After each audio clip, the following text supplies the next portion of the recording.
La fecha es agosto de 1945 y en lo profundo de un laboratorio nuclear secreto de los Estados Unidos en Los Álamos, una esfera de 6 kilogramos de plutonio se encuentra en una habitación esperando ser insertada en la tercera bomba nuclear del mundo. Sin embargo, ya no es necesario, ya que Japón se ha rendido después de 2 bombardeos nucleares y la invasión de 1 millón de soldados soviéticos, poniendo fin a la Segunda Guerra Mundial. Más de 200.000 japoneses han muerto en los ataques de Hiroshima y Nagasaki, y muchos más morirán en los meses y años por venir en consecuencia de la mortal radiación. La esfera de plutonio de 6 kilos estaba destinada a ser el corazón de la tercera bomba, pero ya no más. Sin embargo, el corazón latiente de la bomba atómica se cobraría más vidas humanas antes de ser desmantelada. El plutonio se descubrió el 14 de diciembre de 1940 por un equipo de investigadores americanos en la Universidad de California en Berkeley. El nuevo elemento se produjo durante un bombardeo de deuterón a uranio. La muestra de uranio empezó a emitir electrones que produjeron un nuevo elemento cuyo núcleo luego emitiría un único electrón y se convertiría en el elemento 94, el plutonio.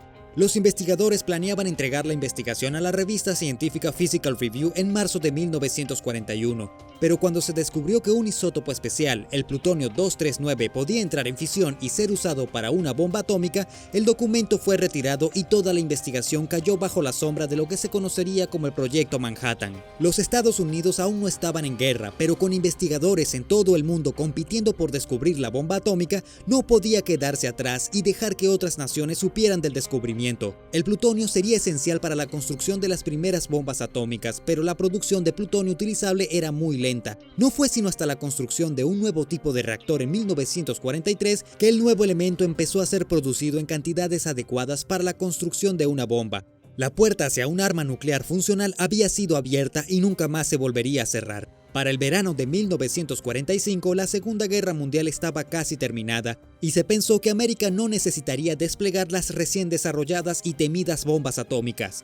Pero para agosto era claro que Japón no se rendiría. Su cultura Bushido veía la rendición incondicional exigida por las fuerzas aliadas como una desgracia inaguantable. Preferían caer luchando como hombres, y con el liderazgo militar japonés en control del gobierno civil, parecía que sería necesaria una sangrienta invasión a Japón para finalmente traer la paz. Por su parte, los soviéticos ya estaban amasando una gran concentración de tropas recién libres de la guerra en Europa a lo largo de la frontera con China, preparándose para atacar la Manchuria japonesa, donde 1 millón de soldados japoneses esperaban. Una vez se neutralizara Manchuria, verían hacia el este hacia una invasión de Japón. El ver que Japón estaba entre la espada y la pared dio un momento al liderazgo americano sobre el uso de bombas atómicas, pero al final se decidió que la guerra debía terminar tan rápido como fuera posible, y así, el 6 de agosto de 1945, Hiroshima cayó en llamas nucleares, víctima del primer bombardeo atómico en la historia. Al principio, el gobierno japonés se rehusó a creer en los reportes que llegaban de Hiroshima.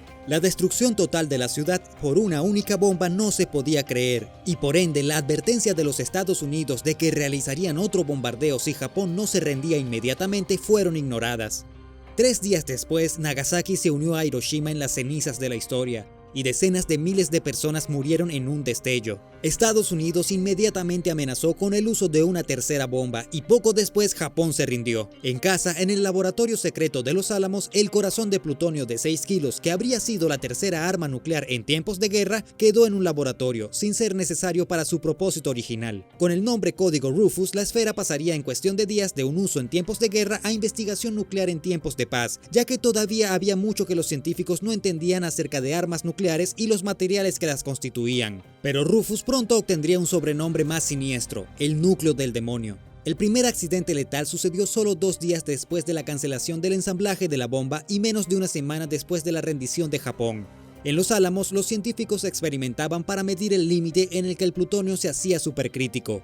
Este es el punto cuando un material físil, como el plutonio, se acumula en poco volumen suficiente para que cada evento de fisión produzca un neutrón, que a su vez golpea a otro átomo fisible y causa que se cree otro neutrón, que también a su vez golpea a otro átomo fisible. Esta reacción en cadena es esencial para detonaciones nucleares, pero sin las condiciones específicas necesarias para una detonación, en su lugar resulta en la liberación de grandes cantidades de radiación y calor extremo. Estos experimentos para medir el límite crítico del plutonio tuvieron un sobrenombre premonitorio: cosquillear la cola del dragón.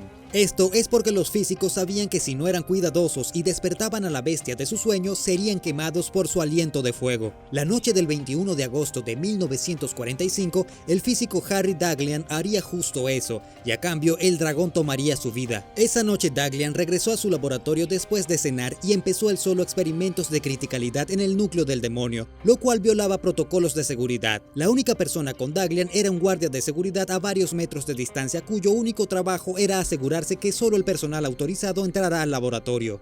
Mientras Daghlian trabajaba, rodeó el núcleo con bloques hechos de carburo de wolframio.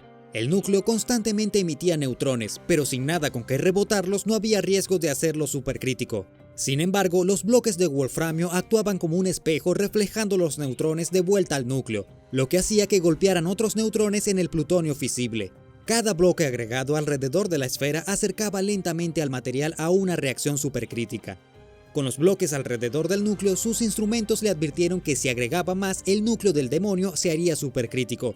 Así que Daghlian empezó a retirar uno de los bloques. El dragón durmiente había sido molestado y aunque estaba un poco animado, seguía dormido. Pero mientras quitaba el bloque, accidentalmente lo dejó caer sobre la esfera de plutonio, y al hacerlo, inmediatamente indujo un estado supercrítico. Un destello de luz azul y una ola de calor permeó el laboratorio, y Daghlian inmediatamente retiró el bloque, deteniendo la reacción. Desafortunadamente era muy tarde, el dragón había despertado, y en el breve segundo que se había levantado de su sueño, había emitido una dosis letal de radiación a Daghlian. Su mano al inicio se sintió con hormigueo y adormecida. Rápidamente se hizo aparente la severa quemada y luego se inflamó y se cubrió de ampollas. Después de semanas de dolor intenso y náuseas, Daghlian estaba muerto, y el núcleo del demonio se había cobrado a su primera víctima.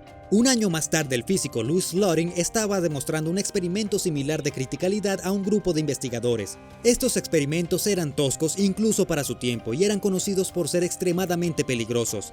El mismo Enrico Fermi advirtió a Slotin que estaría muerto en un año si los continuaba realizando.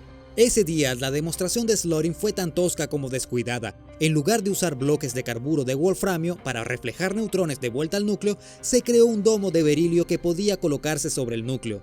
Slotin comenzó a bajar el domo sobre la esfera. Los neutrones emitidos por el núcleo eran reflejados de vuelta y alimentaban la reacción en cadena nuclear. Slotin sabía que para evitar la masa crítica debía mantener un pequeño espacio al fondo y no bajar el domo de berilio completamente. Esto permitiría suficientes neutrones escapar, así que Slotin usó un destornillador para levantar el domo en el fondo y así asegurar que el núcleo no fuera cubierto por completo. El científico Reimer Schreiber dedicó su atención a otros asuntos, ignorando lo que ya era para entonces una demostración de rutina. Pero mientras volteaba, toda la habitación se había iluminado con un destello azul y una ola de calor. El destornillador que Slotin estaba usando para levantar el domo de berilio se había resbalado encerrando al núcleo y dejando que se hiciera supercrítico. Slotin inmediatamente quitó el domo, pero al igual que Daghlian ya era muy tarde.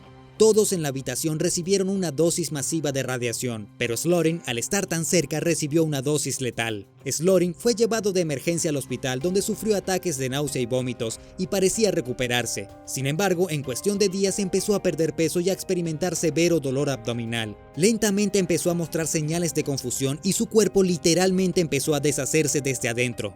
Para hacer todo peor, sus órganos internos habían sufrido lo que los doctores llamaron una quemada tridimensional, cuando el destello de radiación quemó su cuerpo hasta los huesos. 9 días después, Slotin estaba muerto, la segunda víctima del núcleo del demonio. Inmediatamente se implementaron nuevos procedimientos para detener los experimentos presenciales y nuevas reglas obligaban a los científicos a usar máquinas a control remoto desde distancias de cientos de metros. El núcleo del demonio, que en un principio iba a ser usado en la operación Crossroad, las pruebas nucleares en el atolón Bikini, fue en su lugar derretido y reintegrado a la reserva nuclear de los Estados Unidos. Construido para la destrucción, al núcleo del demonio le habían negado su destino, pero se vengó tomando la vida de 2 brillantes científicos. ¿Por qué crees que los científicos no tomaron mejores medidas de seguridad después de la muerte de Daghlian? Déjanos saber en los comentarios. Y como siempre, si disfrutaste el video, no olvides dar me gusta, compartir y suscribirte para más contenido.